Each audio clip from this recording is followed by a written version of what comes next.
Hey San Diego, welcome back to the Apartment Geek Weekly. I'm your host Chris Robinson and hope everybody had an awesome Thanksgiving holiday. I was out of the country, so took a week off and actually went down to Mexico. So contrary to the rain and snow in a lot of places of the country, it was 90 degrees and sunny where I was at, and it was quite nice. In my day-to-day life and meeting people socially and in business, I tell people ask what I do, and I mention that I'm in the rental business, focusing on apartments here in town. And I thought it would be kind of neat to talk about why I like apartments and frankly, why I think apartments is one of the best investment vehicles that exists, with a few exceptions that I can think of. For the investor that's not super aggressive, that's willing to kind of risk it all or go real big on something but may lose, this is definitely conservative, moderate, and we'll get into a little bit about the personality of the apartment investor and who I think is the best fit for managing apartment complexes.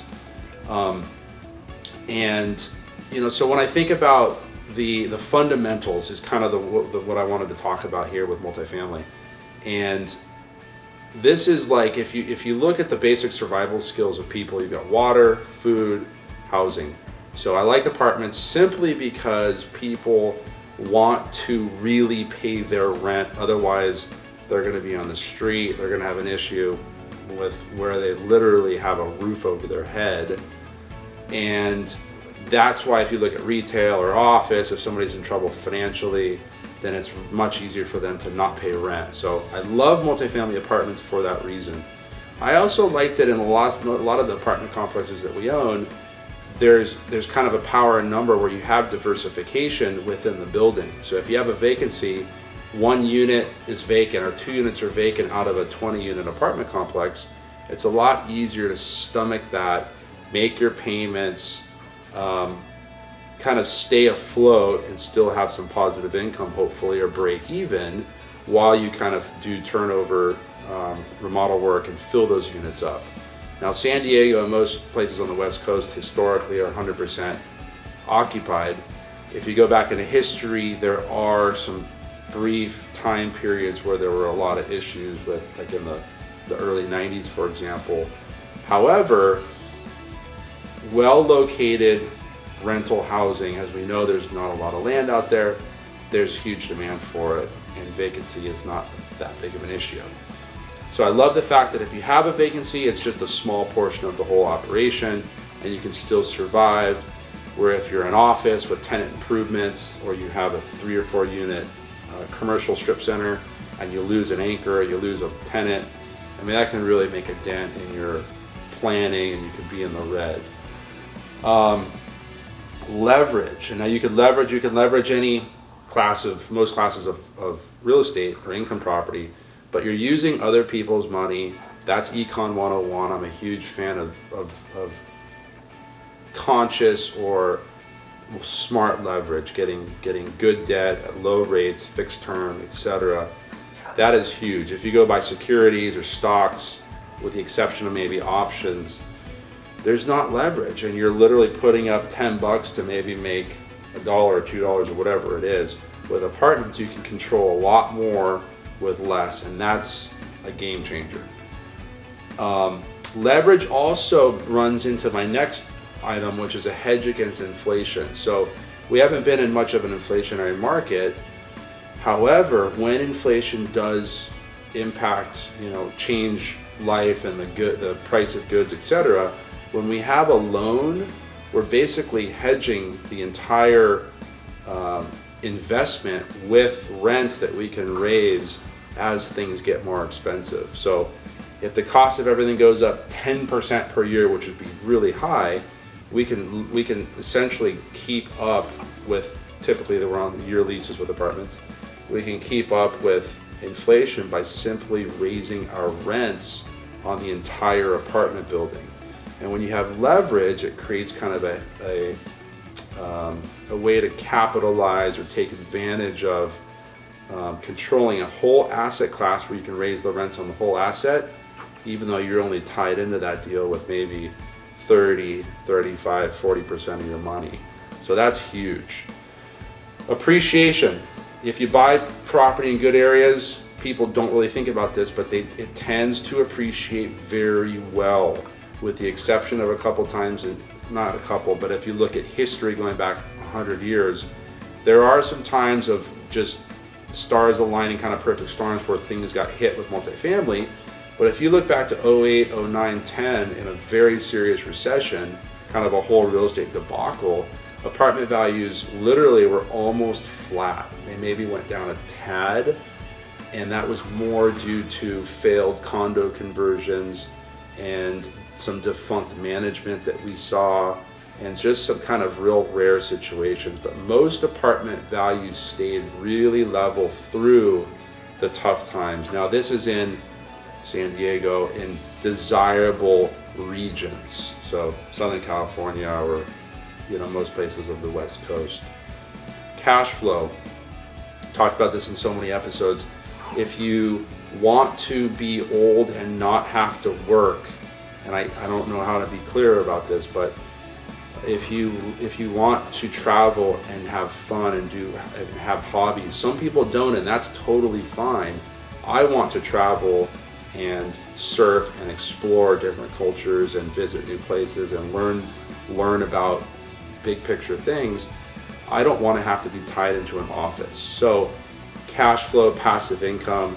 If you put your money into apartment buildings when you're young or younger, you're going to reap the rewards down the road more so. Right now, when you buy an asset in San Diego, the returns are pretty crappy, I'll say.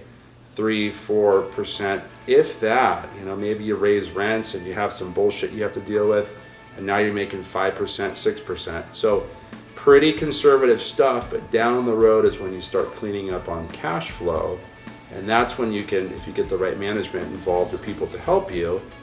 Or we're so grateful to live in 2019 with technology and the internet and bill pay, etc. You could almost manage your own assets and live on the other side of the world with free international dialing and bill pay and text message to get things done and take care of maintenance, etc.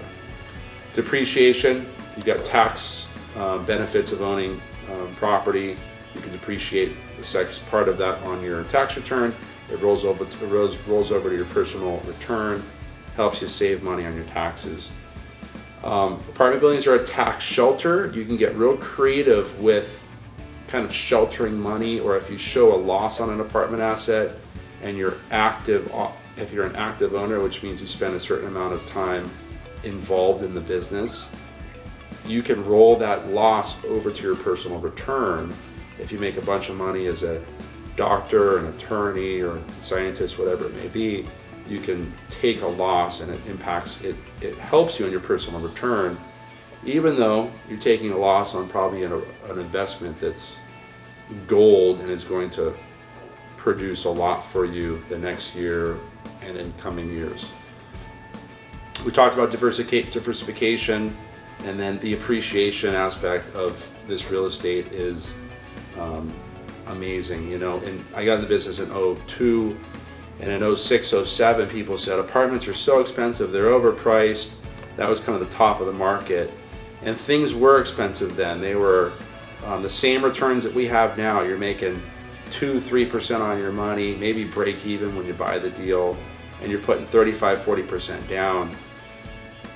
Now it's the same scenario, but the values are double what they were or more from 2007, 2006, 2007. So the height of the market, apartment complexes, literally 5, 10, 20 unit assets throughout the county, we're not talking about specific areas, today are worth double, if not more, than they were then.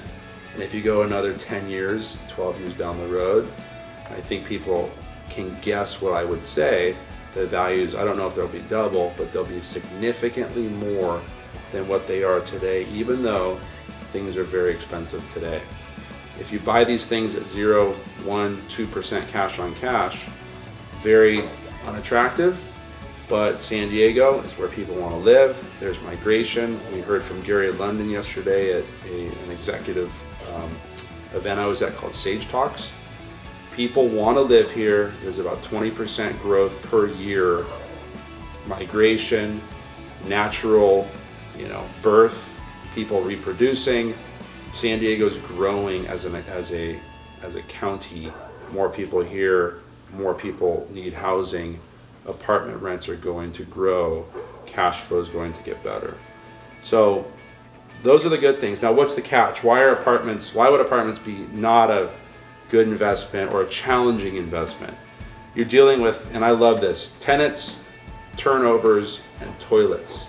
So tenants, you're dealing with humans who live in the place that you're renting to them. So there's emotion potentially involved in the good things and the bad things. Their plumbing's broken, the hot water doesn't work, there's a cockroach, whatever it is.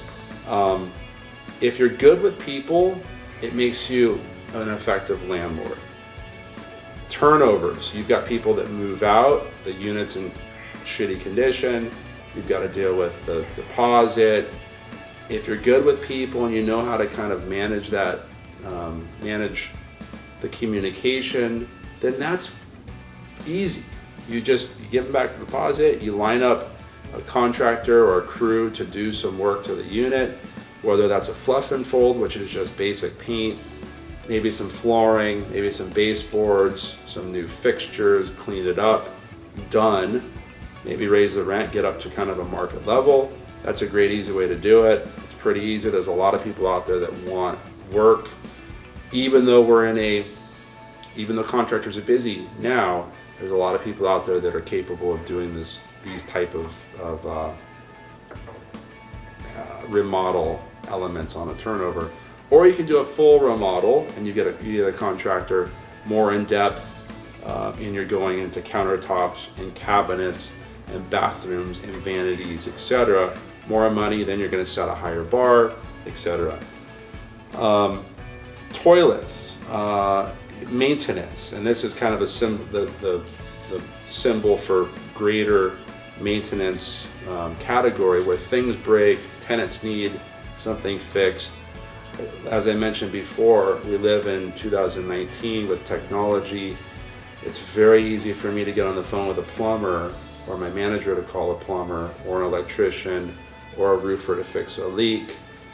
Get them out there, there's text, there's Google Maps, they get to the property, they fix it, they text an invoice, they email an invoice, it gets paid on bill pay, and it's super basic. So turnovers